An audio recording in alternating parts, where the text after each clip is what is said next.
बहुत अच्छे से कीर्तन किया। बहुत बहुत धन्यवाद सबको। अभी हम लोग मंगलाचरण करते हैं। ओम अज्ञानतिमिरान्धस्य ज्ञानाञ्जनशलाकया चक्षुरुन्मीलितं येन तस्मै श्रीगुरुवे नमः। श्रीचैतन्यमनोभीष्टं स्थापितं येन भूतले स्वयं रूप कदा मह्यं ददाति स्वपदान्तिकं। वन्देऽहं श्रीगुरु श्रीयुतपथकमलं श्रीगुरु वैष्णवांश्च श्रीरूपं साग्रजातं सहगण रघुनाथं वितं तं सजीवं स्वादेतं सावधूतं परिजं सहितं कृष्ण चैतन्य देवं श्री राधा कृष्ण पादान सहगण ललिता श्री विशाखा वितांत च। नमो ओम विष्णुपादाय कृष्ण प्रेष्ठाय भूतले श्रीमते भक्ति वेदांत स्वामिन इति नामिने। नमस्ते सारस्वती देवे गौरवाणी प्रचारिणे निर्विशेषा शून्यवादी पाश्चात्य देश तारिणे। वाञ्छा कल्पतरुभ्यश्च कृपा सिन्धुभ्येव च पतितानां पावनेभ्यो वैष्णवेभ्यो नमो नमः। नमो महावदान्याय कृष्ण प्रेम प्रदायते कृष्णाय कृष्ण चैतन्य नामने गौरत्विषे नमः। हे कृष्ण करुणा सिंधु दीन बंधु जगतपते गोपेश गोपिका कांत राधा कांत नमस्तुते। तप्त कांचन गौरांगी राधे वृंदावनेश्वरी विषभानुसुते देवी परमामि हरिप्रिये। नीलांचल निवासाय नित्याय परमात्मने बलभद्र सुभद्रायां जगन्नाथाय ते नमः। जय श्री कृष्ण चैतन्य प्रभु नित्यानंद श्री अद्वैत गदाधर श्रीवासादि गौर भक्त बिंद मुखम करोति वाचालम पंगुलंगे यत्कृपातमहं वंदे श्री गुरुमतीन तारिणं परमानंद माधवम श्री चैतन्य ईश्वरं। हरे कृष्ण कृष्ण कृष्ण हरे हरे हरे राम राम राम हरे हरे। श्री श्री मंगलाचरण की जय। शिला प्रभुपाद की जय। हरे कृष्णा। आज के इस चैतन्य चरितामृत चर्चा में सभी भक्तों का स्वागत है। राधा माधव राधा बिन गुरु परम वैष्णव आचार्य असीम कृपा है कि एक ये जो महान ग्रंथ है, पीएचडी कोर्स है, जैसा कि भक्तिदास सरस्वती ठाकुर बताते हैं, इसका चर्चा करने का सुअवसर हम बद्ध जीवों को प्राप्त हुआ। बहुत हम भाग्यशाली हैं। चेतन चेता के आदि लीला के हम लोग 7वें अध्याय में हैं। शीर्षक है भगवान चैतन्य के 5 स्वरूप। भगवान चैतन्य के 5 स्वरूप, ये याद रखेगा। ये वर्ण लिखा है पंच तत्व में स्वयं भगवान के ये 5 स्वरूप है। इसके पहले 6 अध्याय हमने कंप्लीट किए और इन 6 अध्याय के अंदर में हमने मंगलाचरण के 13 श्लोक को कंप्लीट किया। 13 श्लोक, टोटल 14 श्लोक है। 13 श्लोक को 6 अध्याय में कंप्लीट किया और इन 13 श्लोक में से पहले दूसरे तीसरे चौथे 4 अध्याय में हम लोगों ने 6 श्लोक को कंप्लीट किया। 5वें अध्याय में 7 से 11 5 श्लोक को कंप्लीट किया। 6 5 11। उसके बाद में 6ठे अध्याय में 2 श्लोक को कंप्लीट किया, 12 और 13 को। और उसके बाद में अभी जो 14वां श्लोक है, अंतिम मंगलम चरण का श्लोक है, वो हम लोग 7वें अध्याय में कर रहे हैं। तो पहले जो 13 श्लोक में हमने क्या क्या देखा, जस्ट संक्षेप में दोहराएंगे। प्रथम 6 श्लोक में चैतन्य तत्व है। एक अध्याय से लेकर 4 अध्याय के पहले अध्याय में कृष्णदास के विराज गोस्वामी नमस्कार करते हैं भगवान के 6 रूपों को, भगवान गुरु को, भक्त को, ईश्वर को, भगवान के अवतार को, भगवान के प्रकाश को और भगवान के अंतरंगा शक्तियों को। और ये याद रखेंगे, कृष्ण ने स्वयं कहा कि कृष्णदास गोस्वामी ने कहा है कि भगवान स्वयं इन 6 रूपों में अपने को प्रकट करते हैं। इसलिए गुरु के बारे में हमने बहुत डिटेल में पढ़ा। शिक्षा गुरु, दीक्षा गुरु। उसके बाद में हम लोगों ने भगवान के अवतारों के बारे में पढ़ा। अंशावतार, गुणावतार, शक्त्यावेशवार। उसके बाद हमको मालूम है पुरुषावतार, जो कि हम लोगों ने 5वें अध्याय में बहुत डिटेल में पढ़ा है। कब है? नित्यानंद तत्व को जब पढ़ रहे थे। ठीक है। उसके बाद में युगावतार और उसके बाद में मनवंतर अवतार। ये 6 अवतार हैं। उसके बाद में भगवान के भक्त के रूप में 2 भक्त होते हैं भगवान के। एक होते हैं साधन भक्त और एक भगवान के पार्षद होते हैं, निजी संगी। द्वारका के अंदर में याद रखेंगे, एक चीज थोड़ा याद आ गया। जब भगवान स्वयं आते हैं ना लीला करने के लिए, सारे अवतार उनके अंदर आ रहते हैं। सारे अवतार वो वृंदावन ही छोड़ते, बाकी जितना भी मार काट का जो भी काम होगा, भगवान के अवतार करते हैं, स्वयं कृष्ण कभी भी मारधार का काम नहीं करते हैं। Number one. नंबर टू है, जब भगवान आते हैं तो गोलोक वृंदावन धाम से भी उनके साथ साथ निजी संगी आते हैं, और अलग अलग धामों से देवता लोग भी आते हैं। तो जितना भी ये काम हुआ था पूरा, द्वापर युग में भगवान कृष्ण आए थे, और जब भगवान यहाँ से अप्रकट होते हैं तो क्या करते हैं, जो देवता लोग आए थे देवताओं को देवलोक भेज देते हैं। और उनको कैसे भेजते हैं, वो भगवान ने मोशन लीला के माध्यम से किया था। क्योंकि भगवान जो देवता लोग आए थे, भगवान नहीं चाहते कि वो द्वारका में रह करके अप्रकट हो, क्योंकि द्वारका तो में स्वयं भगवान है, भगवान के पास है। नहीं तो सोचिए, भगवान द्वारका को छोड़ करके उन लोगों को कहाँ लेके जाते हैं, जहां पर वो अपराध किया था। दूसरे मान मूसल लीला जब करते हैं, वो विश्वामित्र और सब नारद के चरणों में अपराध करता है। मूसल लीला सांबा ने अपराध किया था, है वो कि प्रेग्नेंट लेडी का वो किया था। तो भगवान कहते हैं, अरे हम लोग तो बहुत पाप किया है, चलो हम लोगों को निमिश्र, याद है बहुत इंपॉर्टेंट कॉमन जगह है, वहां ले जाते हैं।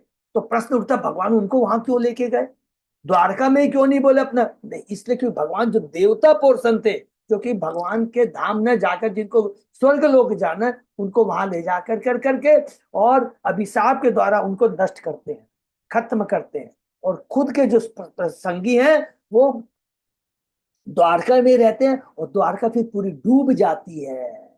ये बहुत इंपॉर्टेंट चीज जा रहा है। तो भगवान क्या है, अपने निजी संगी और उनके जो साधन भक्त रहते हैं, दोनों का बारे में यहाँ पर कृष्ण राज के बारे में बताया। दो तरह के साधन भक्त और निजी संग, जो निजी पार्षद होते हैं। फिर तीसरा हम लोगों ने बताया भगवान के विलास विग्रह, प्रकाश विग्रह के बारे में, और उसके बाद में भगवान की शक्तियां हैं, बैकुंठ की रानियां, बैकुंठ की गोपियां, द्वारका की रानियां, और बैकुंठ की लक्ष्मियां। ये हम लोगों ने पहले दूसरे श्लोक में, पहले श्लोक में दूसरे श्लोक में नमस्कार किया। किस किस को? चैतन्य महाप्रभु को और नित्यानंद प्रभु को। ये दो श्लोकों का वर्णन पहले अध्याय में। दूसरे अध्याय में हम लोगों ने पढ़ा चैतन्य तत्व के बारे में, पूर्ण पुरुषोत्तम, बहुत सुंदर पढ़ा। उसके अंदर मेन चीज क्या पढ़ा? भगवान को कोई कहता है भगवान क्या है, का भगवान का कोई रूप नहीं होता, तो कोई आर्गू नहीं करेंगे, बोले यस, जो भगवान का निराकार रूप है वो भगवान का ही तीन रूपों में एक है, वो है ब्रह्म ज्योति। ब्रह्म, जो ब्रह्म ज्योति भगवान के शरीर से निकलती है, जिसमें ज्ञानी लोग जाकर कर करके विलीन होते हैं, वो ब्रह्म ज्योति भगवान के शरीर से निकलती है। इसलिए भगवान को किस रूप में जान सकते हैं? निराकार रूप में। कैसे? ब्रह्म ज्योति के रूप में। फिर दूसरा है परमात्मा के रूप में, जो हमारे हृदय में विराजमान रहते हैं। और तीसरा साक्षात भगवान, जो कि गोलोक वृंदावन में रहता है। ये पूरा तत्व को हमने दूसरे अध्याय में पढ़ा, और ये श्लोक नंबर 3 कंप्लीट हुआ। चौथा नंबर श्लोक है चैप्टर 3 के अंदर में, चैतन्य महाप्रभु के प्राकट्य के बाह्य कारण। ये भगवान के अवतार की 3 बाह्य कारण क्या थे? भगवान को कृष्ण प्रेम, अपनी दिव्य प्रेम का उद्घाटन भगवान को करना था। वो चीज उन्होंने नहीं किया। ये चीज नहीं किया था उद्घाटन। ये चीज कहाँ में भी पता लग रहा है, कोरिलेट करेंगे 7वें अध्याय में यही चीज कह रहा है। चैतन्य महाप्रभु जो कि लॉक कर रखा था हरि नाम का, जो कृष्ण प्रेम को लॉक कर रखा था द्वापर युग में, वही कृष्ण, स्वयं कृष्ण चैतन्य महाप्रभु के रूप में आकर के उसको गेट को खोल देते हैं। जात पात काल देश स्थिति देखे बिना सबको कृष्ण प्रदान करते हैं। लेकिन इसीलिए चैतन्य महाप्रभु का, मैंने द्वापर युग में तो कृष्ण प्रेम को लॉक करके रखा था कि जैसे जैसे जो जिस हिसाब से मेरी भक्ति करता है, मैं उसको उसी हिसाब से कृपा करता हूँ। लेकिन चैतन्य महाप्रभु का आने के बाद में कोई टर्म्स कंडीशन नहीं है, तो उस कृष्ण प्रेम को प्राप्त करना था। दूसरा हरिनाम, हरिनाम कलयुग का धर्म है हरिनाम संकीर्तन, उसको उजागर करना था। और तीसरा अद्वैताचार्य की हुंकार, अद्वैताचार्य हुंकार की थी, आप आइए कृष्ण आप आइए। उन्होंने तो कृष्ण भगवान चैतन्य महाप्रभु में आते हैं। तो ये हुआ 3 बाह्य कारण, और श्लोक नंबर कंप्लीट हो गया। तीन, चार, सॉरी, चार। पहला दूसरा श्लोक नंबर हुआ पहले अध्याय में, तीसरा श्लोक हुआ दूसरे अध्याय में, चौथा श्लोक हुआ तीसरे अध्याय में, और पांचवा छठा बहुत इंपॉर्टेंट है, अध्याय 4 में कंप्लीट हुआ। भगवान चैतन्य महाप्रभु के अवतार के आंतरिक कारण क्या है, राधा रानी की भक्ति कैसी है, मेरे में ऐसे क्या विशेष गुण है कि राधा रानी के प्रति आकर्षित होती है, और तीसरा, राधा रानी को मेरी भक्ति करके क्या आनंद मिलता है। तो यहाँ पर शिक्षा क्या बोलते चले जाएंगे, जब तक दास के रूप में, भक्त में रूप में आएंगे, हम भक्ति का आनंद नहीं ले सकते। स्वयं भगवान को अपने दिव्य गुणों का आनंद देने के लिए भक्त बन के आना पड़ा। तो इसलिए दास का पद बहुत ऊंचा होता है, सबसे परम पद होता है दास का। 5वें अध्याय में हम लोग प्रवेश करते हैं। यहाँ से तत्व शुरू होता है, नित्यानंद तत्व। श्लोक मंगलाचरण के श्लोक नंबर 7, 8, 9, 10, 11, 5 श्लोकों में वर्णन है। पहले श्लोक में बताते हैं कि भगवान बलराम उनके द्वितीय शरीर है कृष्ण के। दूसरा, भगवान की सेवा करने के लिए 5 रूपये धारण करते हैं बलराम, महाशंकरसन, कानोदक्षाय विष्णु, गर्भोदक्षाय विष्णु, क्षीरोदय विष्णु और अनंत शेष। और गर्भोदक्षाय विष्णु के ऊपर अलग से एक श्लोक है, गर्भ क्षीरोदय कानोदक्षाय विष्णु के ऊपर अलग से एक श्लोक है। कौन सा श्लोक नंबर 9, 10, 11। 9 नंबर श्लोक बताता है कानोदक्षाय विष्णु के बारे में, 10वां श्लोक बताता है गर्भोदक्षाय विष्णु के बारे में, और 11वां श्लोक बताता है क्षीरोदक्षाय विष्णु के बारे में। कितना इंपॉर्टेंट है, कानोदक्षाय विष्णु से पूरी सृष्टि होती है, वही कानोदक्षाय गर्भोदक्षाय विष्णु में प्रवेश करके प्रत्येक ब्रह्मांड में प्रवेश करते हैं, और तब उन गर्भोदक्षाय विष्णु के नाभि से ब्रह्मा निकलते हैं। उसके बाद में ये सारी सृष्टि क्या क्या निकलते हैं, गर्भोदक्षाय विष्णु के नाभि से ब्रह्मा निकलता है, और एक नाल निकलती है, वो नाल होती है कमल पुष्प की नाल, उसमें 14 भुवन रहते। सोचिए भगवान कितनी बड़ी चीज। और ये 14 भुवन पाताल से लेकर पूरे ब्रह्मलोक तक हमने पढ़ा, 14 लोग, 7 ऊपर 7 नीचे, ये इसी में रहता है। अब ब्रह्मा जी इस प्रकट होकर कर करके वो पूरे 14 भुवन में उन जीवों को, जो कि कानोदक्षाय विष्णु ने ऑलरेडी डाल दिया है, उनको अलग अलग उनके स्वभाव के अनुसार विभाजित कर देते हैं। कितना सुंदर ज्ञान। और उसके बाद में वही गर्भोदक्षाय विष्णु क्षीरोदक्षाय विष्णु के रूप में प्रत्येक जीव, प्रत्येक अणु में प्रवेश कर जाते हैं। तो ये इंपॉर्टेंट बताया। और इस या इतना है। और सबसे और एक इंपॉर्टेंट बात हमने क्या पढ़ी है, जितने भी अवतार आते हैं, जितने भी अवतार आते हैं, ये कामोदक्षाय विष्णु क्षीरोदक्षाय विष्णु से ही आते हैं। तो सोचिए नित्यानंद प्रभु की क्या स्थिति, हरि बोल। उसके बाद में हम लोग जाते हैं 6वें अध्याय में। इसमें और 2 श्लोक के बारे में हमने पढ़ा।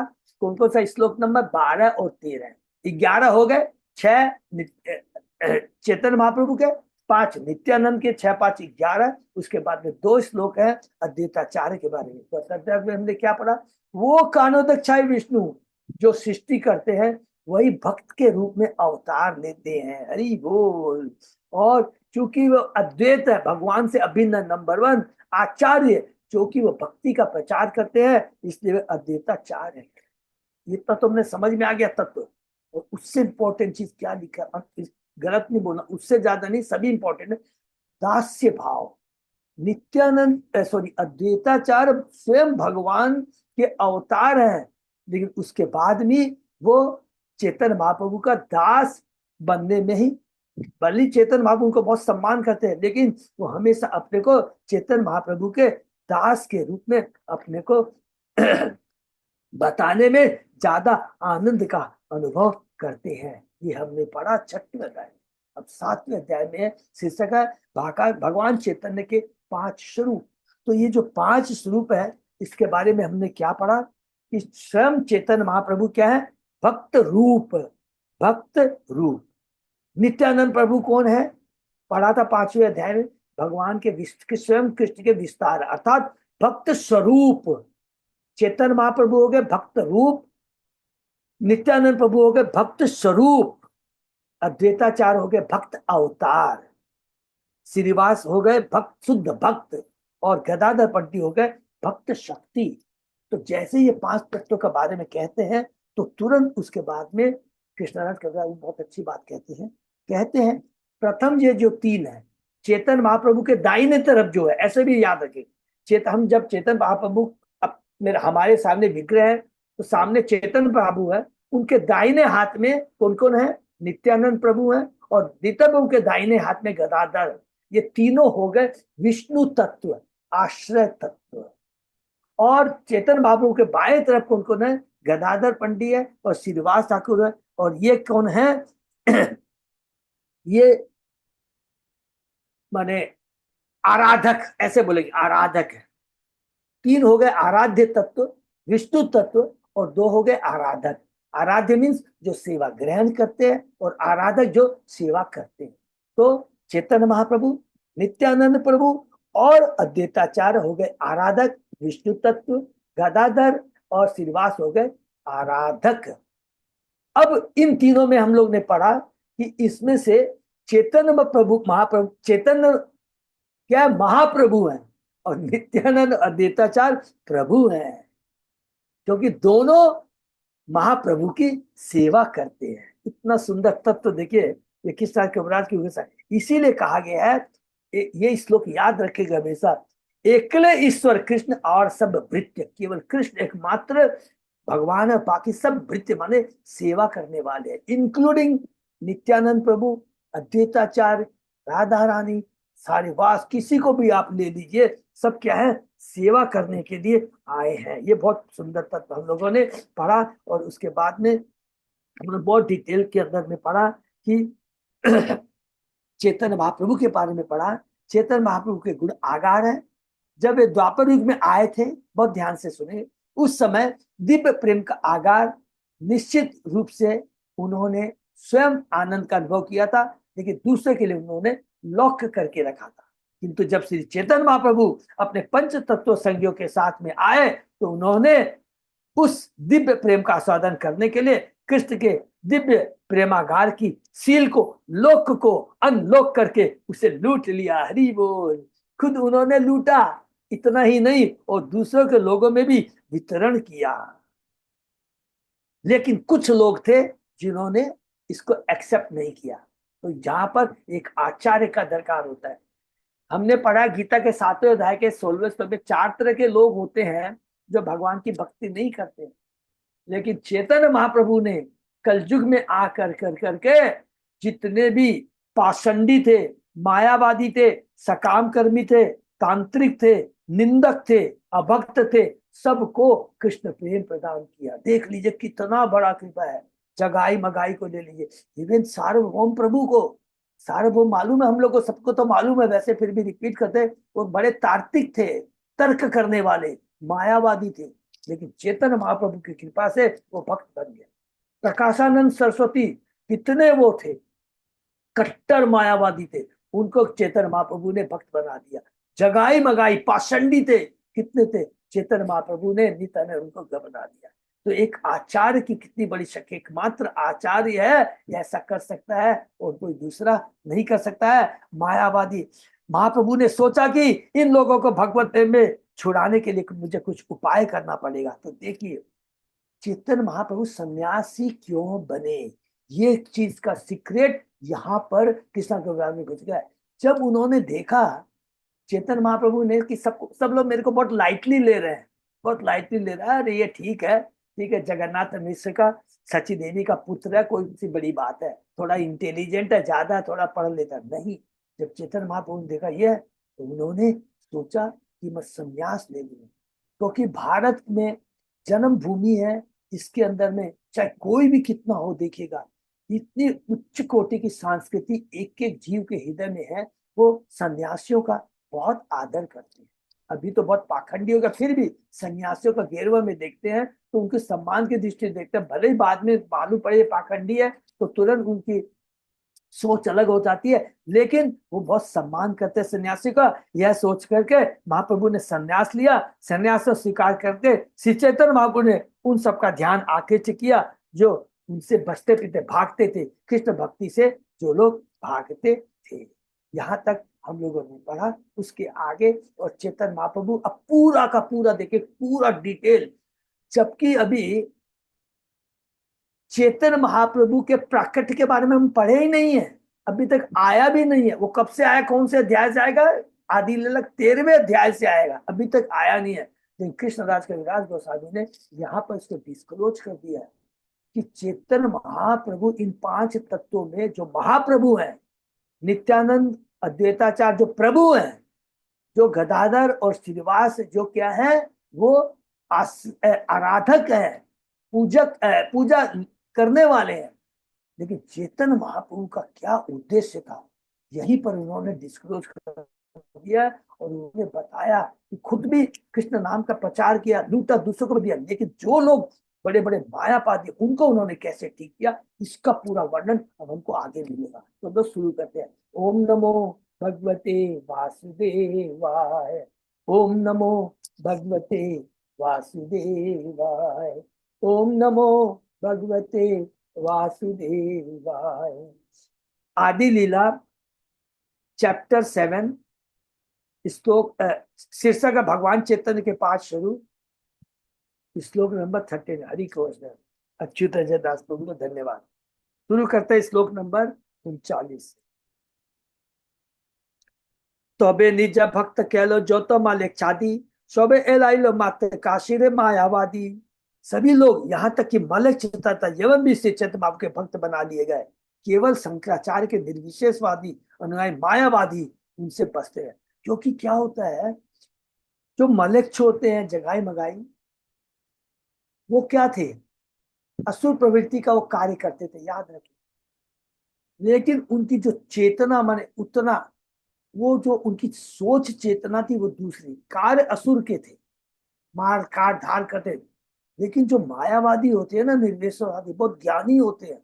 और ये ज्ञानी जो होते हैं ना, उनकी जो सोच होती है वो बहुत डेंजरस होती है। वो कहते हैं हमको सब कुछ ज्ञान है, वो तर्क करते हैं ज्ञान क्यों है, और कहते हैं कि भौतिक जगत क्या है, माया है, भौतिक जगत असत्य है, सत्य नहीं है, माया है, और बहुत तर्क करते हैं।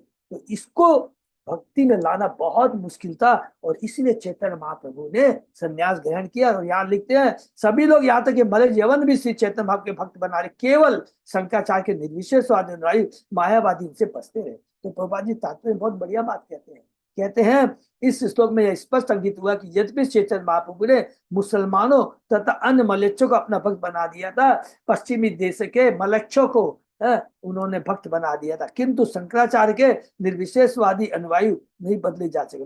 मैंने प्रभुपाद जी के बारे में कह रहा हूँ कि प्रभुपाद जी ने देखिए कि मलेच्छों को भी उन्होंने, चैतन्य महाप्रभु ने भी, क्योंकि प्रभुपाद जी का पूरा जो है सब कुछ, जो प्रभुपाद ने इस्कॉन की स्थापना की, सब लोग नोट करके रख लेंगे, चैतन्य महाप्रभु के आदेशों को का विस्तार करने के लिए किया है, प्रचार करने के लिए।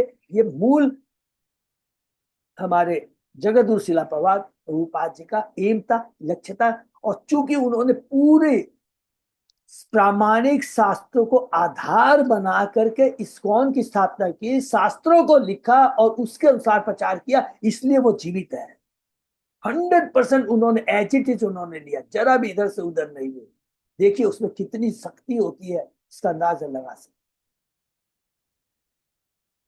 किंतु शंकराचार्य नहीं बदले जा सके। चेतन बाबू ने संन्यास आसन ग्रहण करने के बाद अनेक कर्मनिष्ठ अर्थात सकाम कर्म में लिप्त रहे। कर्मनिष्ठ किसको बोलते हैं? जो सहकर्म।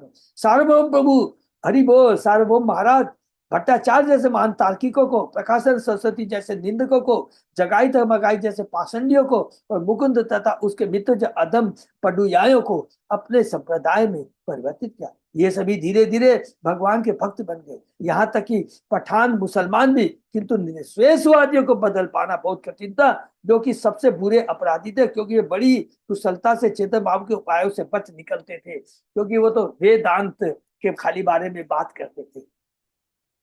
काशी मायावादियों का वर्णन करते हुए श्री भक्ति सरस्वती ठाकुर ने बताया कि जो लोग अनुभववादी ज्ञान से या प्रत्यक्ष इंद्रिय अनुभूति से मोहग्रस्त है और इस सीमित भौतिक जगत को भी अपने भौतिक अनुमानों से मापने के लिए विचार करते हैं, वे इस निष्कर्ष पर पहुंचते हैं कि प्रत्यक्ष इंद्रिय बोध से जानी जाने वाली प्रत्येक वस्तु माया या ब्रह्म।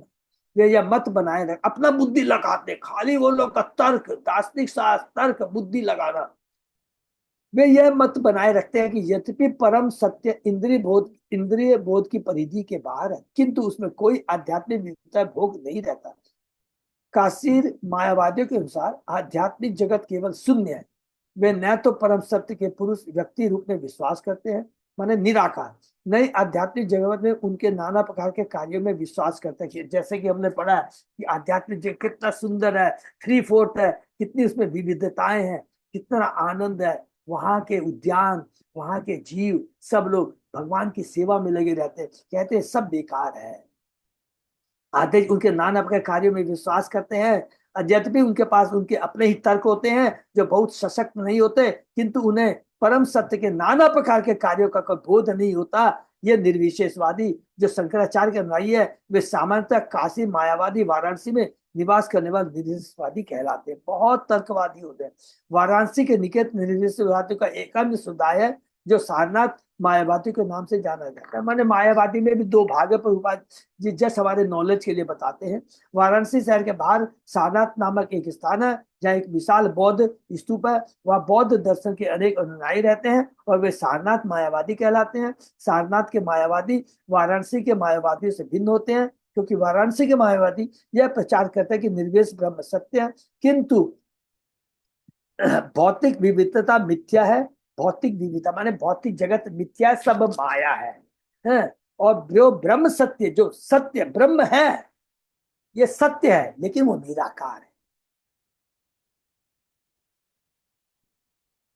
ये बहुत इंपॉर्टेंट चीज है। ब्रह्म सत्य है लेकिन वो निराकार है, और भौतिक जगत है मिथ्या है। लेकिन हम लोग गौरी मत की क्या थ्योरी है, मायावादी ब्रह्म सत्य जगत मिथ्या ये बोलते हैं, लेकिन हम लोग क्या बोलते हैं, जगत मिथ्या नहीं है, अशाश्वत है, टेम्परेरी है, लेकिन मिथ्या नहीं है। और ये सच बात भी है। अरे मिथ्या होता तो आज हम एक दूसरे को टच कर रहे हैं, देख रहे हैं, ये कैसे हो सकता है। टेम्परेरी है लेकिन असत्य नहीं है, ये फर्क है। किंतु सारनाथ के महाराज इस बात पर भी नहीं विश्वास करते कि परम सत्य ब्रह्म माया के विपरीत है। उनके साथ भौतिकतावाद ही परम सत्य की एकमात्र अभिव्यक्ति है। कि माने कहते हैं कुछ भी नहीं है, ब्रह्म सत्य कुछ नहीं है, सब कुछ है भौतिक है। भौतिकतावादी जीवन से ऊपर और कुछ और आगे नहीं सोच सकते। ये दूसरे तरह के मायावादी है। वास्तव में काशी तथा सारनाथ महाराज दोनों एक साथ ही अन्य दार्शनिक जिन्हें आत्मा विषय ज्ञान नहीं होता, निपट भौतिकतावाद के पक्षधर है। तो समरी में कहा जाए तो दो से तुच्छ सूक्ष्म रूप में दोनों ही भौतिकतावादी है। इनमें से किसी को भी परम सत्य या वैकुंठ के विषय में कोई ज्ञान नहीं होता, क्योंकि मायावादियों के केवल ब्रह्म सॉरी शून्य का ही ज्ञान रहता, उसके आगे उनको कोई ज्ञान नहीं रहता है, इसलिए परम ब्रह्म में पूर्ण ज्ञान नहीं होता। सारनाथवादी जैसे दार्शनिक जो परम सत्य के आध्यात्मिक सत्य के बारे में विश्वास नहीं करते, किंतु भौतिक वैचित्र को ही सब कुछ मानते हैं, यह विश्वास नहीं करते कि प्रकृति दो प्रकार की है, अपरा तथा परा आध्यात्मिक, जिसका वर्णन भगवत गीता में मिलता है। वास्तव में गीता के 7वें अध्याय में, ठीक है ना, हम लोगों ने पढ़ा है। वास्तव में न तो वाराणसी के न ही सारनाथ के मायावादी अपने अल्प ज्ञान के कारण भगवत गीता के सिद्धांतों को सिखाते हैं, क्योंकि ये मायावादी जिन्हें पूर्ण आध्यात्मिक ज्ञान नहीं, ये माया जिन्हें पूर्ण आध्यात्मिक ज्ञान नहीं होता, भक्ति योग के सिद्धांतों को नहीं समझ सकते। सबको मालूम है ज्ञानी है, आध्यात्मिक ज्ञान है कि हम शरीर नहीं है, आत्मा, ये तो मान लिया।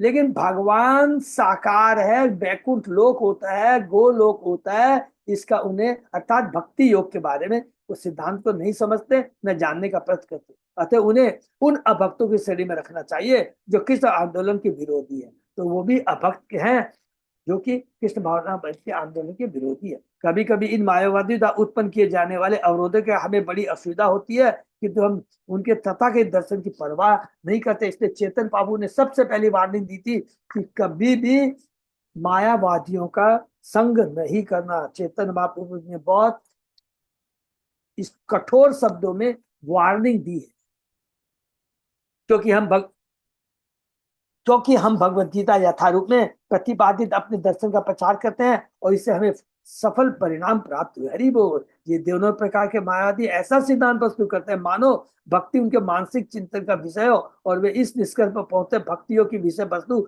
माया की सृष्टि है और कृष्ण भक्ति था भक्त भी माया। हरि बोल। कितना देखिए उनकी नीच घलोनी सोच होती है।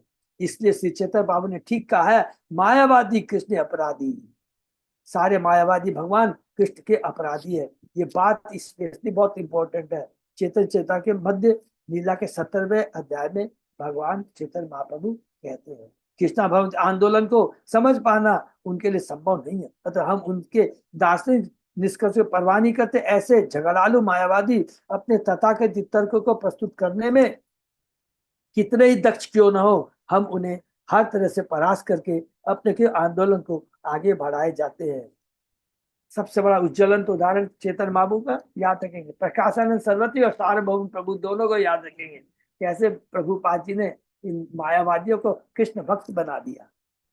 उनकी मानसिक कल्पना की उड़ान हमारे किस आंदोलन की प्रगति को रोक नहीं सकती। हरि बोल। क्योंकि यह पूर्णतः आध्यात्मिक है और ऐसे मार्ग के नियंत्रण में नहीं है। क्योंकि गीता का ज्ञान, भक्ति का ज्ञान स्वयं भगवान श्री कृष्ण ने दिया है। नंबर 1 याद रखेंगे, भगवान श्री कृष्ण 4 दोषों से मुक्त है। उनके अलावा हम बद्ध जीव जो है 4 दोषों से, तो हम बद्ध जीव उस जो भगवान जो कि 4 दोषों से ऊपर है उसके बारे में कैसे बोल सकते हैं, तर्क कर सकते हैं नंबर 1, और कैसे उनकी बात को काट सकते हैं। दोनों चीज को याद रखना। जो स्वयं भगवान के मुख से निकले हैं और ये मायावादी उसको काटते हैं, ये तो 4 दोषों से युक्त है। ये बहुत इंपॉर्टेंट चीज है। वृंदावन जाइते प्रभु रोहिला काशीते मायावादी गण तारे लगी लो निंदिते। जब श्री चैतन्य बाबू वृंदावन जाते थे, वाराणसी होकर गुजर रहे थे, तो मायावादी दासों ने उनके अनेक प्रकार की उनकी निंदा की।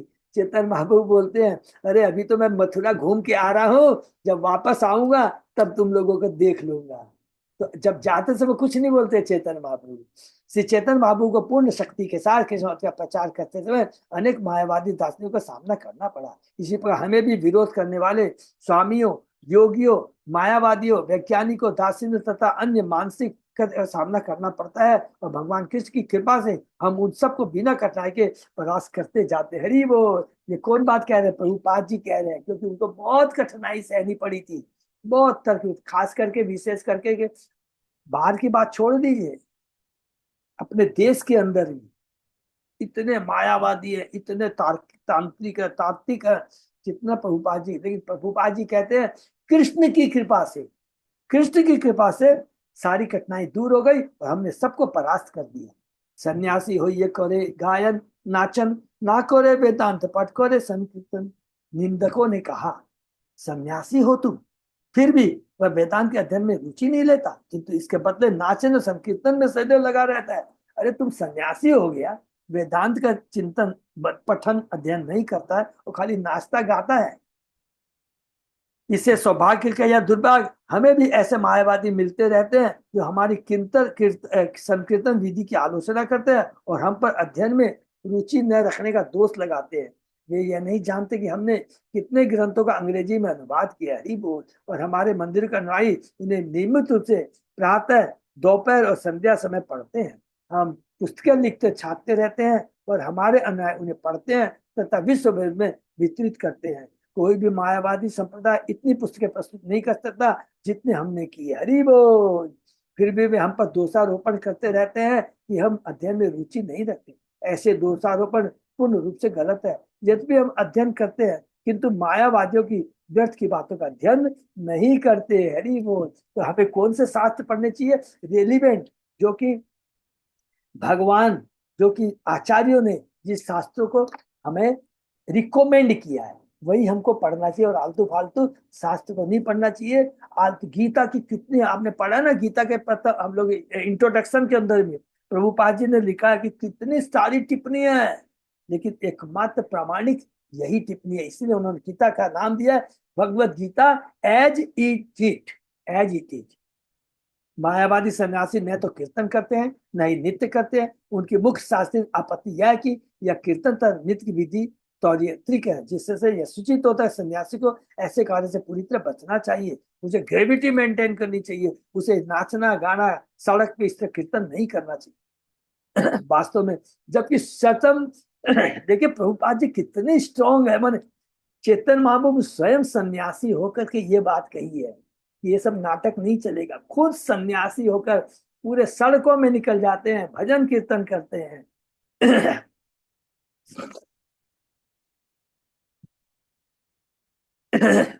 वास्तव में ऐसे व्यक्ति ये समझते नहीं कि वेदांत का तात्पर्य क्या है।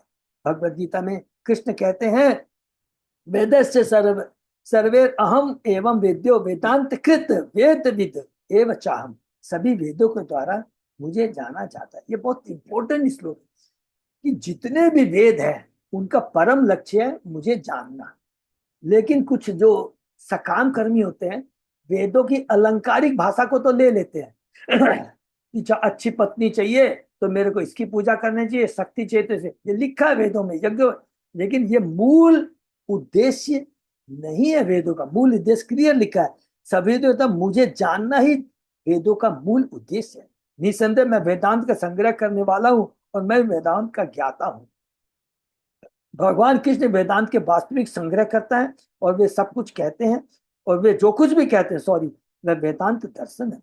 यद्यपि मायावादी लोग पूर्ण पुस्तक भगवान द्वारा प्रस्तुत किए गए उस वेदांत के ज्ञान से भिन्न होते हैं। जो वास्तविक जो वेदांत क्या बोलता है, वेदांत है जहाँ वेदों का अंत होता है, वेदांत है जो सिर्फ भागवत के दिव्य रूप में है। फिर भी उन्हें अपने अध्ययन पर बड़ा गर्व रहता है। उनके द्वारा वेदांत दर्शन को विकृत रूप में प्रस्तुत किए जाने के बुरे प्रभाव का पूर्वानुगाम करके ही श्री व्यास देव ने वेदांत सूत्र के भाष्य के रूप में श्रीमद् भागवत का संकलन किया। हरि बोल।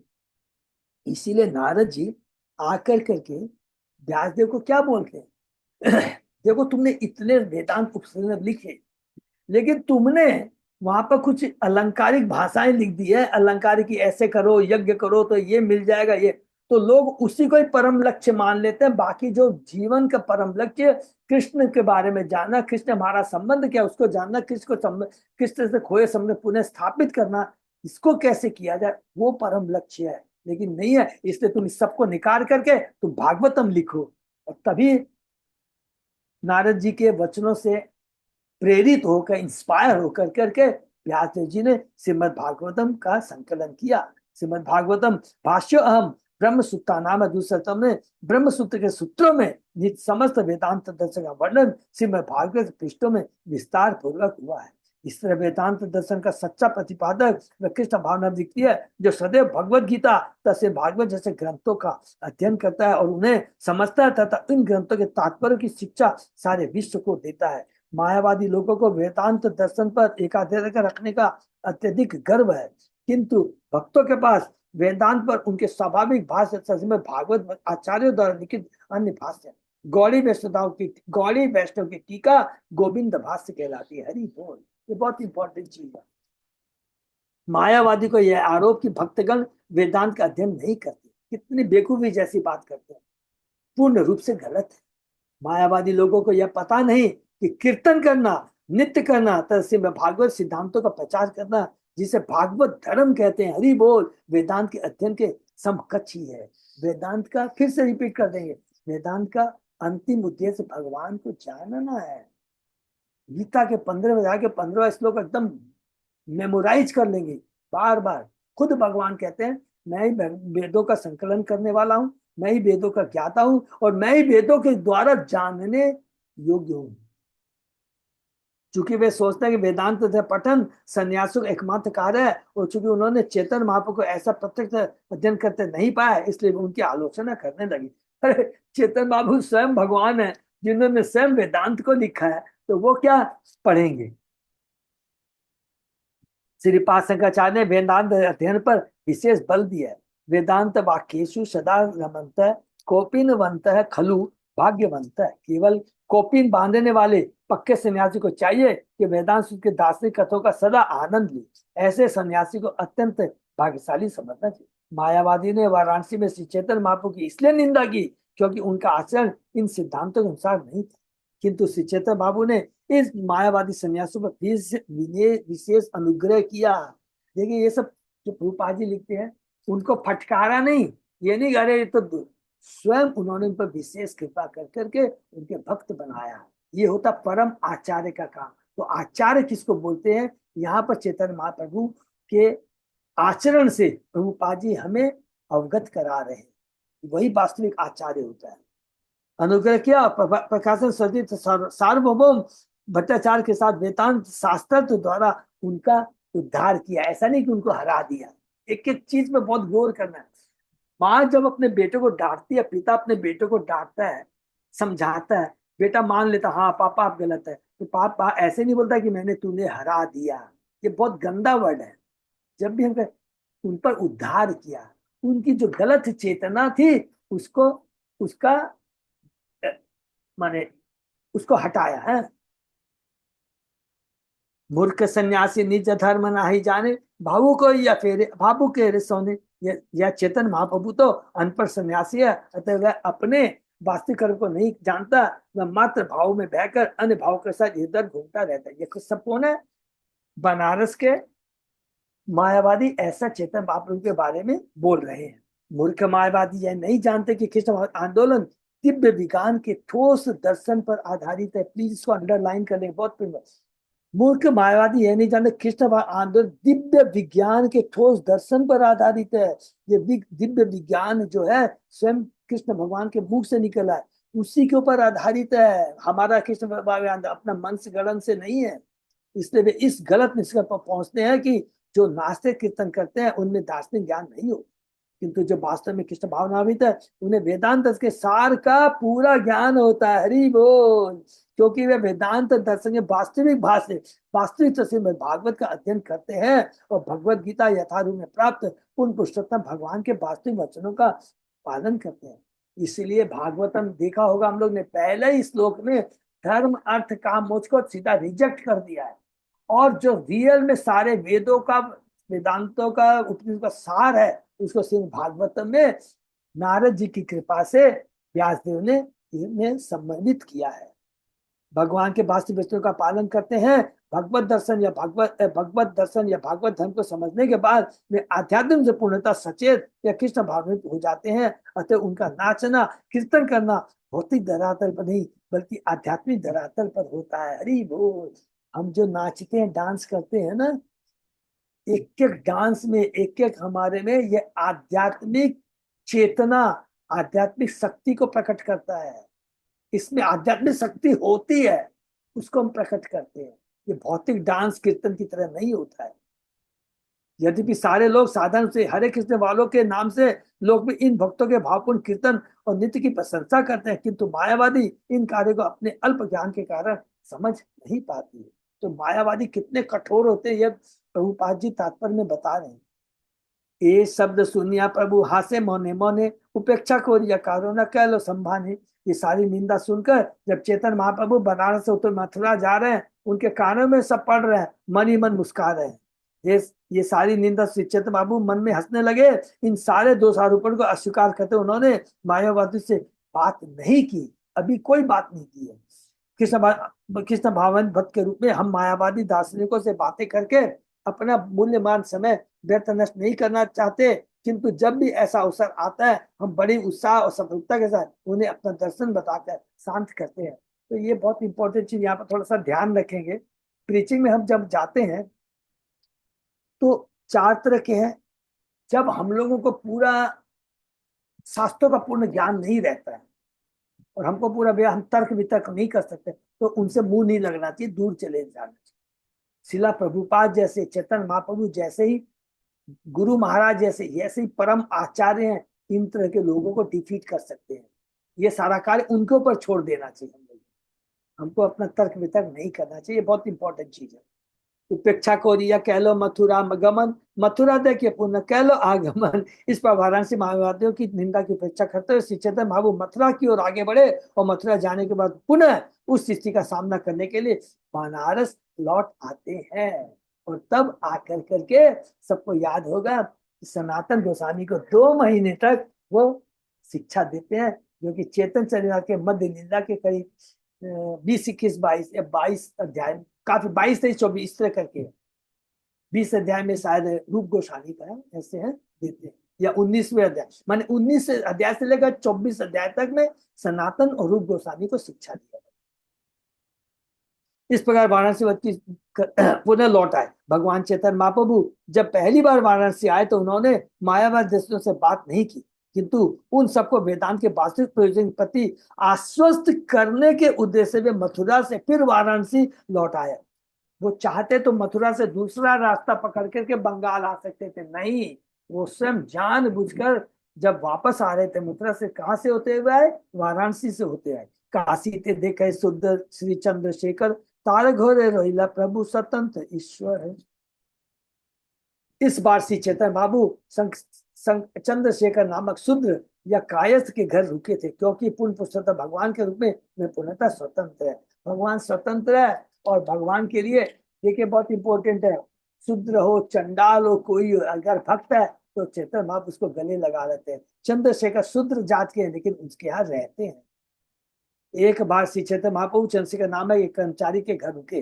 यद्यपि सन्यासी से आशा नहीं की जाती कि वह किसी शूद्र के घर पर निवास करे। 500 वर्ष पूर्व विशेषतः बंगाल में यह प्रथा थी कि ब्राह्मण कुल में जन्म लेने वाला व्यक्ति ब्राह्मण माना जाता था, और से सारे लोग जो अन्य कुलों में यहाँ तक कि क्षत्रिय तथा वैश्य उच्च जातियों में भी जन्म लेते वे शूद्र अब्राह्मण कहलाते थे। इसलिए यद्यपि चंद्रशेखर उत्तरी भारत के कायस्थ परिवार का एक क्लर्क था, किंतु वह शूद्र माना जाता था। उसी प्रकार सुवर्ण वणिक जाति के वैश्य बंगाल में शूद्र माने जाते थे। यहाँ तक कि वैद्य जो सामान्यतः चिकित्सक होते थे वे भी शूद्र माने जाते थे। किंतु चैतन्य महाप्रभु को यह बनावटी सिद्धांत मान्य न था, जिसे कुछ स्वार्थी लोगों ने समाज में चालू कर दिया था। बाद में कायस्थ, वैद्य और वणिक सभी लोग तथा कि ब्राह्मण के विरोध के बावजूद भी जनेऊ धारण करने लगे। हरि बोल। जनेऊ हम सब वैष्णव, जो वैष्णव बन जाता है, कृष्ण बन जाता है, जनेऊ धारण कर सकता है, वही ब्राह्मण है, वही वैष्णव है, सब कुछ वही है। ये नहीं देखता कि ओ तुम्हारा जन्म क्या शूद्र में हुआ था, तुम्हारा ब्राह्मण में, नहीं, कुछ नहीं। चैतन्य महाप्रभु के समय से पहले, उनके पहले बंगाल का राजा बल्लभ सेन निजी ईर्ष्या के कारण स्वर्ण वणिक जाति की भर्त्सना करता था। यह जाति बंगाल की अत्यंत धनवान जाति है, क्योंकि ये साहूकार है और सोने चांदी का व्यापार करते, इसलिए बल्लभ सेन स्वर्ण वणिक साहूकारों से धन उधार लेता था। किंतु जब वह दिवालिया हो गया तो स्वर्ण वणिक साहूकार ने उसे धन देना बंद कर दिया। फलतः वह नाराज हो गया। उसने समूचे स्वर्ण वणिक समाज की शुद्ध जाति कहकर भर्त्सना की। उसने ब्राह्मणों को भी प्रेरित किया कि वे स्वर्ण वणिकों को वेदानुयायी न माने, किंतु कुछ ब्राह्मणों ने उसका कहना नहीं माना और कुछ ब्राह्मणों ने उनका कहना माना। ब्राह्मणों में भी मतभेद हो गया, अतः जिन लोगों ने स्वर्ण वणिक जाति का समर्थन किया उन्हें भी ब्राह्मण जाति से निकाल दिया गया। आज भी वही पक्षपात चल रहा है। आज भी बंगाल में ऐसे बहुत से वैष्णव परिवार है जो जन्मजात ब्राह्मण नहीं है, किंतु वैष्णव तंत्र के अनुसार शिष्यों को शिक्षा देने और यज्ञोपवीत प्रदान करने का कार्य आचार्य की बात ही करते। हरि बोल। उदाहरणार्थ ठाकुर रघुनंदन आचार्य, ठाकुर कृष्णदास, नवनी होडा तथा रसिकानंद देव, श्यामानंद प्रभु के शिष्य के परिवारों में यज्ञोपवीत संस्कार होता है, जैसा कि कट्टर जाति गोस्वामी होता है। और यह प्रथा विगत 3 या 4 वर्षों से चली आ रही है। वे ब्राह्मण परिवार में उत्पन्न लोगों को अपना शिष्य बनाते हैं और वे प्रमाणिक गुरु और विग्रह के साथ सालग्राम शिला की पूजा करते हैं। अभी तक ये सालग्राम शिला की पूजा हमारे किस्म आंदोलन ने शुरू नहीं की है, किंतु शीघ्र ये हमारे मंदिरों में अर्चना मार्गरह के अभिन्न अंग से रूप में शुरू हो जाएगी। हरि बोल। और अब शुरू हो गई है। तपन मिश्र घोरे भिक्षा निर्वाहन, सन्यासी संगे नाही माने निमंत्रण। सैद्धांतिक तौर पर श्री चैतन्य बाबू तपन मिश्रा के घर पर भोजन करते थे और चंद्रशेखर के यहाँ रहते थे। वे न तो अन्य सन्यासियों से मिलते जुलते थे, न ही उनका निमंत्रण स्वीकार करते थे। श्री चैतन्य बाबू का यह आदर्श आचरण सिद्ध करता है कि वैष्णव सन्यासी न तो मायावत सन्यासियों का निमंत्रण स्वीकार कर सकता है, न उनसे घुल मिल सकता है। सनातन गोसाई आसी ताई मिलीला, तार शिक्षा लागी प्रभु दुमा से रोहिला। जब सनातन गोसाई बंगाल से आए तो वे श्री चैतन्य महाप्रभु से तपन मिश्र के घर पर मिले थे, जहाँ श्री चैतन्य महाप्रभु उन्हें भक्ति की शिक्षा देने के लगातार 2 मास तक रहे थे, जो अभी हम लोग डिस्कस कर रहे थे। श्री चैतन्य महाप्रभु ने सनातन गोस्वामी को गुरु शिष्य परंपरा में शिक्षा प्रदान की। सनातन गोस्वामी संस्कृत तथा अन्य भाषाओं के प्रकांड पंडित थे। किंतु जब तक उन्होंने श्रीचरण बाबू से उपदेश प्राप्त नहीं किया तब तक उन्होंने वैष्णव आश्रम के विषय में कुछ भी नहीं लिखा। उनकी अत्यंत सुप्रसिद्ध पुस्तक हरि भक्ति विलास हरि वो श्री चेतन बाबू की शिक्षाओं के अनुसार लिखी गई, जिसमें वैष्णव के लिए निर्देश दिए गए, वैष्णव एटिकेट के बारे में लिखा गया है। इस पुस्तक में सनातन गोस्वामी ने निश्चित निर्देश के प्रामाणिक गुरु द्वारा समुचित शिक्षा प्राप्त करने से मनुष्य तुरंत ब्राह्मण बन सकता है। इन संदर्भ में वे कहते हैं, यथा कांचन तान जाति काश्यन रस विधानतः तथा दीक्षा विधानेन द्विजत्वम जायते नीना। जिस प्रकार रासायनिक प्रतिकार पारा मिलाने से कांसा सोने में बदल जाता है, उसी प्रकार बहुत इंपॉर्टेंट है प्लीज, प्रामाणिक गुरु से भली भांति शिक्षा प्राप्त करके तथा दीक्षा लेकर व्यक्ति तुरंत ब्राह्मण बन जाता है। बहुत इंपॉर्टेंट है एक दीक्षा, गुरु प्रामाणिक गुरु से दीक्षा लेना बहुत जरूरी है प्लीज। कभी कभी ब्राह्मण कुल में उत्पन्न व्यक्ति इसका विरोध करते हैं, किंतु इस सिद्धांत के विरुद्ध उनके पास कोई प्रबल तर्क नहीं है। कृष्ण तथा उनके भक्त की कृपा से मनुष्य के जीवन में परिवर्तन हो सकता है। श्रीमद् भागवत में जहाति बंधन तथा शुद्धंति जैसे शब्दों से इसकी पुष्टि होती है। जहाति बंधन बताते कि जीव विशेष प्रकार के शरीर के कारण बद्ध होता है। शरीर निश्चय एक बाधा है, माने भौतिक शरीर, किंतु शुद्ध भक्त की संगति करके तथा उसके उपदेशों पर चलकर इस अवरोध से बचा जा सकता है। इस भौतिक शरीर से, भौतिक जगत में रहते हुए, भौतिक शरीर में रहते हुए हम मुक्त हो सकते हैं भक्ति के माध्यम से। उस समय भौतिक शरीर को प्लीज भौतिक शरीर नहीं बोलेंगे, उसको क्या बोलेंगे, आध्यात्मिक शरीर। गुरु महाराज का परम सीनियर भक्तों के शरीर को कभी भौतिक नहीं बोलना चाहिए, बहुत बड़ा अपराध है। श्री जीव गोस्वामी की बतला कि किस तरह शुद्ध भक्त की संगति से एक अब्राह्मण ब्राह्मण में बदल सकता है। हरि बोल। प्रभु विष्णवे नमः। भगवान विष्णु इतने शक्तिमान है कि वे जो चाहे कर सकते हैं। हरि बोल। अतः भगवान के शुद्ध भक्त के मार्गदर्शन में रहने वाले भक्त के शरीर को बदलना विष्णु के लिए कोई कठिन कार्य नहीं है। देखिए लिख दिया है, मां रहने वाले भक्त के शरीर को बदलना अर्थात उसको भौतिक से आध्यात्मिक बदलना विष्णु के लिए कोई बड़ा कार्य नहीं। चेतन महाप्रभु स्वयं भगवान है। तारे सिखाइला सब वैष्णव धर्म भागवत आदि शास्त्र जो तो गुण मर्म। श्री चैतन्य महाप्रभु ने गुण निर्देशों को प्रकट करने वाले श्रीमद् भागवत जैसे शास्त्र के आधार पर सनातन गोस्वामी भक्त के सभी नियमित कार्यों के विषय में शिक्षा दी है। परंपरा पद्धति में प्रामाणिक गुरु से प्राप्त उपदेशों को प्रामाणिक वैदिक शास्त्रों पर भी आधारित होना चाहिए। प्रामाणिक गुरु होना चाहिए, और प्रामाणिक गुरु क्या है, प्रामाणिक शास्त्रों के ऊपर प्रवचन करना चाहिए।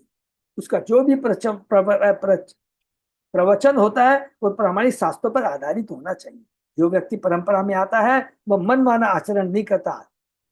चैतन्य महाप्रभु के वैष्णव संप्रदाय आने वाले ऐसे तथाकथित अनुयायी जो शास्त्रों के प्रमाणों का पालन नहीं करते वे अपसंप्रदाय माने जाते हैं, जिसका अर्थ है संप्रदाय की विलग। इनमें से कुछ समूह आउल बाउल कर्ता भजा नेडा दरवेश साई सहजिया सखी भेकी स्मार्त जात गोसाई अतिवाड़ी चूड़ाधारी तथा गौरांग नागरी कहलाते हैं। देखिए प्रभुपाद जी कितना सुंदर सुंदर इंफॉर्मेशन देते हैं। श्री चैतन्य बाबू की परंपरा का दृढ़ता से पालन करने वालों को इन असंप्रदायों की संगति नहीं करनी चाहिए।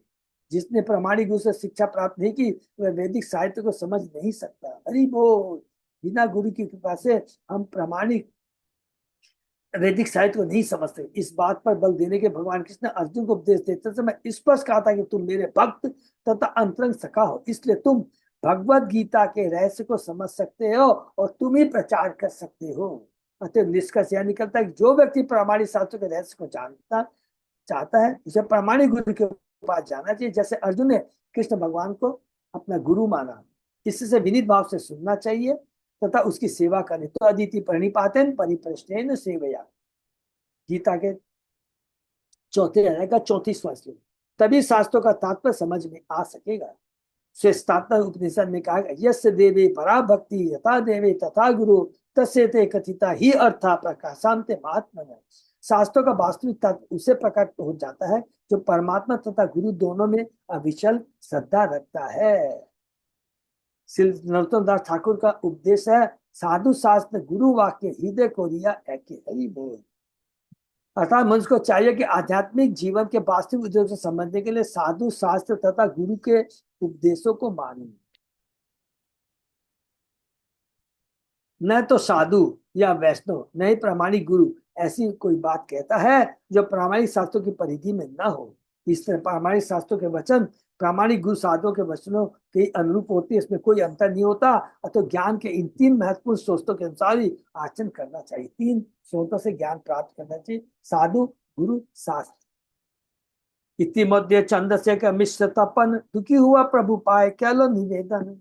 जब श्री चैतन्य महाप्रभु सनातन को उपदेश दे रहे थे तो चंद से तपन में दोनों ही अत्यंत दुखी हुए, अतः उन्होंने भगवान के चरणों में एक निवेदन किया। बहुत सुंदर है। जब चैतन्य महाप्रभु लग गए, देखा कि अरे सनातन गोस्वामी आ गए हैं, अब इसको मैं 2 महीना शिक्षा दूंगा, तो इधर देखा कि तपन मिश्र ने और चंद्रशेखर की कहाँ बैठे हुए प्रभु, बनारस में बैठे हुए हैं। मायावादियों का गढ़ है, हर रोज कमेंट कसते रहते हैं, तो बहुत दुखी हो जाते हैं। जब भी वो बाहर जाते हैं कमेंट कसते रहते हैं चेतन महाप्रभु। तब वो आकर के बोलते हैं, निवेदन किया, कते के सुनी में प्रभु तुम्हारे निंदन ना पारी सोहित बिछाड़ी वो जीवन। हम लोग कब तक आपके आसन का विरोध करने वाले इन आलोचकों द्वारा की जा रही निंदा को सहन करेंगे। ऐसी निंदा सुनने से तो यही अच्छा हो कि हम अपने प्राण त्याग दे। देखिए ये होता है भगवान और भगवान के भक्तों के प्रति कितना उनका समर्पण है, कितना आदर। नियमित वैष्णव आचरण के संबंध में श्री चैतन्य बाबू का सबसे महत्वपूर्ण आदेश है कि वैष्णव को वृक्ष के समान सहिष्णु तथा के समान विनीत होना चाहिए। तनादपि सुनिचन तरो रीव सहिष्णु अमानी न मान देने कीर्तनीय सदा ही। मनुष्य को चाहिए कि वह अपने आप को रास्ते में पड़ी घास से भी तुच्छ मान के विनीत भाव से भगवान के पवित्र नाम का कीर्तन करे। उसे बीच से भी अधिक सहनशील तथा मिथ्या प्रतिष्ठा की भावना से रहित होना चाहिए और अन्य को सम्मान देने के लिए सदा तत्पर रहना चाहिए। ऐसी मनोदशा में वह भगवान के पवित्र नाम का कीर्तन निरंतर कर सकता है। इतने पर भी इन आदेशों को देने वाले चेतन बाबू ने जगाई तथा महंगाई के दुर्व्यवहार, जगाई महंगाई के दुर्व्यवहार को सहन नहीं किया। जब उन दोनों ने नित्यानंद को आघात किया तो वे तुरंत ही क्रुद्ध होते और उन दोनों को मार डालना चाहिए। वैष्णव के चरणों में अपराध कोई चेतन महाप्रभु नहीं स्वीकार सकते, भगवान स्वीकार नहीं कर सकते। भगवान ने अमरीश महाराज के चरणों के प्रति दुर्वासा ने अपराध किया, नहीं स्वीकार किया। नित्य चेतन महाप्रभु ने नित्यानंद जब उन्होंने प्रहार किया तो स्वीकार नहीं किया। केवल नित्यानंद प्रभु की कृपा के कारण ही वे दोनों बच सके। मनुष्य भगवान नहीं माफ करते हैं, लेकिन अमरीश जैसे भक्त माफ कर देते हैं। नित्यानंद प्रभु जैसे भक्त बोलते प्रभु छोड़ दीजिए, छोड़ दीजिए। मनुष्य को अपने निजी आचरण में अत्यंत विनीत होना चाहिए। वैष्णव को अपमानित होने पर भी सहिष्णु बना रहना चाहिए और क्रुद्ध नहीं होना चाहिए। किंतु यदि किसी के गुरु या अन्य वैष्णव की निंदा हो रही हो तो उसे क्रोध से आग बुबला हो जाना चाहिए। हरि बोल। श्री चैतन्य भाव ने अपने आचरण द्वारा यह करके दिखलाया था। मनुष्य को किसी वैष्णव की निंदा के प्रति सहिष्णु नहीं होना चाहिए और इन तीनों में से एक कार्य तुरंत करना चाहिए। देखिए बहुत इंपॉर्टेंट है, यदि कोई किसी वैष्णव की निंदा कर रहा है तो उसे तर्कों से तथा उच्चतर प्रमाण से रोक देना चाहिए। पहला, यदि वह ऐसा नहीं कर पाता तो उसे वहीं पर अपने प्राण दे देने चाहिए। किंतु यदि वह ऐसा भी नहीं कर सकता तो उसे वहां से चले जाना चाहिए। यह बहुत इंपॉर्टेंट चीज है। तो हम लोगों के लिए क्या एप्लीकेबल है, हमें हमारी उतनी योग्यता नहीं है, हमको वहां से चले जाना चाहिए। सिंपल है। जब श्री चैतन्य बाबू बनारस अर्थात काशी में थे तो मायावती सन्यासी यह कहकर अनेक बार उनकी निंदा करते थे कि सन्यासी होकर भी वे कीर्तन नृत्य में लगे रहते हैं। तपन मिश्र चंद्रशेखर ने यह आलोचना सुनी तो उन्होंने उनके लिए असहाय हो गया, क्योंकि वे चेतन बाबू के महान भक्त थे, किंतु वे इसे रोक नहीं पाए। अतः उन्होंने श्री चेतन बाबू से निवेदन किया कि अब उनसे यह निंदा नहीं सही जाती। अतः उन्होंने अपने प्राण छोड़ने का निश्चय किया। हरि बोल।